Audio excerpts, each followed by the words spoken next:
பெருந்தக்கையாவுளை என்ற வள்ளுவரும் பெண்ணை வெல்க வென்று கூத்திடுவோமடா என்ற பாரதியாரும் மங்கையராய் பிறப்பதற்கே மாதவம் செய்திட வேண்டும் என்ற கவிமணியும் சொன்னது மட்டுமின்றி இன்றளவும் இந்த உலகில் பெண்கள் பெரும்பாலான ஆண் சமுதாயம் பெண்களை போற்றிக் கொண்டுதான் இருக்கிறது என்பது உண்மைதானே.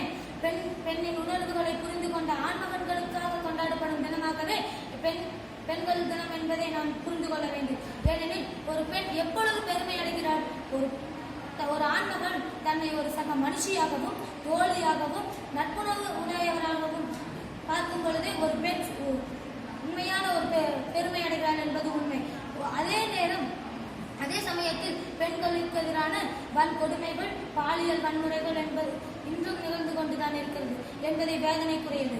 தன்னை காதலிக்க மறுத்த பெண்ணின் முகத்தில் ஆசை தூக்குவதும் ஈர்த்தீசிங் பண்ணுவதும் பெண் குழந்தைகள் மீதான பலாத்கார தாக்குதலும் நெஞ்சை பதற வைக்கின்றன. இப்படிப்பட்ட இந்த சமுதாயத்தில் ஒட்டுமொத்த பெண்களுக்கும் சுதந்திரம் உள்ளதா இல்லைதானே? அதை பற்றி பார்க்கலாம். பெண் என்பவள் யார்? பெண் என்பவள் வெறும் சதை பிண்டம் அல்ல. பெண் என்பவள் அவள் ரத்தத்திலும் சதையிலும் ஏன் நகத்திலும் கூட உணர்வுகளை உடைய ஜீவன் என்பதை ஒவ்வொரு பெற்றோரும் புரிந்து கொண்டு தன் ஆண்மகன்களை வளர்க்க வேண்டும். பெண் என்ன ஆண் என்ன எல்லாமே ஓரினம் தானே, அதுவும் மனித இனம் தானே என்பதை புரிந்து கொண்டு ஆண்மகன்களையும் எல்லோரும் சொல்லிக் கொடுத்துத்தான் வளர்க்க வேண்டும். ஆண் பிள்ளை அழக்கூடாது என்று சொல்லி வளர்ப்பதை விட பெண் குழந்தைகளை அழ வைக்க கூடாது என்று சொல்லி வளர்க்க வேண்டும். ஏன் ஆண் குழந்தைகள் அழுதால் என்ன தப்பில்லையே? ஆண் பிள்ளையா இருந்தாலும் பெண் பிள்ளையா இருந்தாலும் யாராக இருந்தாலும் அழுதால்தான் தன் மன இறுக்கங்கள் தளர்ந்து நிம்மதியாக இருக்க முடியும் என்பதை ஒவ்வொருவரும் புரிந்து கொள்ள வேண்டும். ஏன் ஒரு பெற்றோர்கள் அவரை குழந்தைகளை வளர்க்கும் போது கண்டிப்பில் கூட ஒரு அப்பா அதட்டும் போது என்ன சொல்வார்? தோலை உரிச்சிடுவேன் என்று சொல்வார். அதே ஒரு தாய் தன் தப்பு செய்தால் சாமி கண்ணு குத்திருன்னு சொல்லி வளர்ப்பாங்க. இதுவே ஆணுக்கும் பெண்ணுக்கும் இருக்கிற வித்தியாசத்தையும் ஆணின் உணர்வையும் பெண்ணின் உணர்வையும் புரிந்து கொள்ளலாம். இருபாலர் பள்ளியில் பெண் குழந்தைகள் படிக்க வேண்டும் என்பதுதான் எனது கருத்து. ஏனென்றால் இருபாலர் பள்ளிகளில் குழந்தைகள் படித்தால்தான் தன்னுடன் படிக்கும் சக தோழியாக ஆண்மகன்கள் ஒரு சக மாணவியாக அவரை பார்க்கும் நிலை ஏற்படும்.